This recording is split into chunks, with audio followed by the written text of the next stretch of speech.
नमस्कार, मैं सुवर्णा। न्याय टीवी में आप सभी दर्शकों का स्वागत है। कोर्ट राउंडअप की खबरें अब विस्तार से।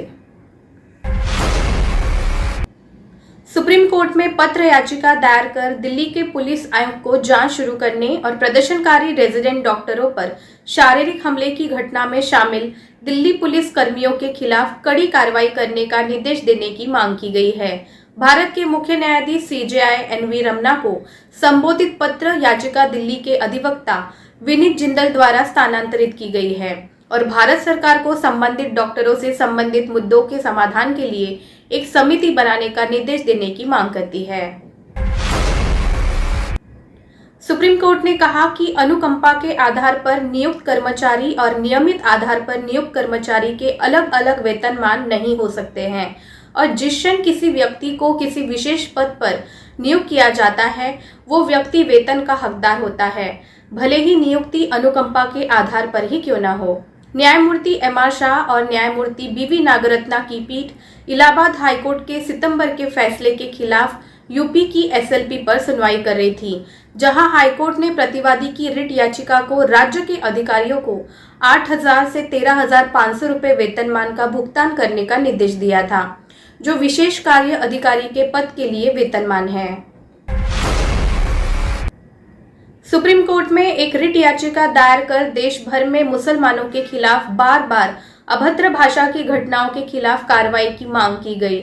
मुसलमानों का एक सामाजिक धार्मिक संगठन जमीयत उलमाए हिंद और एक धार्मिक विद्वान और सामाजिक कार्यकर्ता मौलाना सैयद महमूद असद मदनी ने ये याचिका दायर की।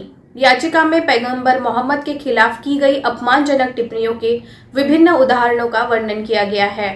साथ ही 2018 से लेकर देश भर में कई लोगों द्वारा मुस्लिम समुदाय के खिलाफ की गई हिंसा का आह्वान का उल्लेख किया गया। याचिकाकर्ताओं का तर्क है कि इस तरह के किसी भी उदाहरण के संबंध में आपराधिक कानून के तहत कोई कार्रवाई शुरू नहीं की गई। एक महत्वपूर्ण फैसले में गुजरात हाईकोर्ट ने कहा है कि वैवाहिक अधिकारों की बहाली रेस्टिट्यूशन ऑफ कंजुगल राइट्स के लिए पति द्वारा दायर मुकदमे में एक महिला को अदालत की डिक्री आदेश के माध्यम से भी अपने पति के साथ रहने के लिए मजबूर नहीं किया जा सकता। Justice JB. पारदीवाला और जस्टिस निराल मेहता की खंडपीठ ने यह फैसला सुनाते हुए एक फैमिली कोर्ट के उस आदेश को पलट दिया है जिसके तहत एक मुस्लिम महिला को अपने ससुराल वापस जाने और अपने पति के साथ वैवाहिक दायित्व निभाने का निर्देश दिया गया था। गुजरात हाईकोर्ट ने हाल ही में माना है कि मुस्लिम कानून के अनुसार जैसा कि भारत में लागू है, एक पति को ये मौलिक अधिकार नहीं दिया गया है कि वो अपनी पत्नी को किसी अन्य महिला, पति की अन्य पत्नियों या अन्यथा के साथ अपने कंसोर्टियम या संघ को सभी परिस्थितियों में साझा करने के लिए मजबूर कर सके।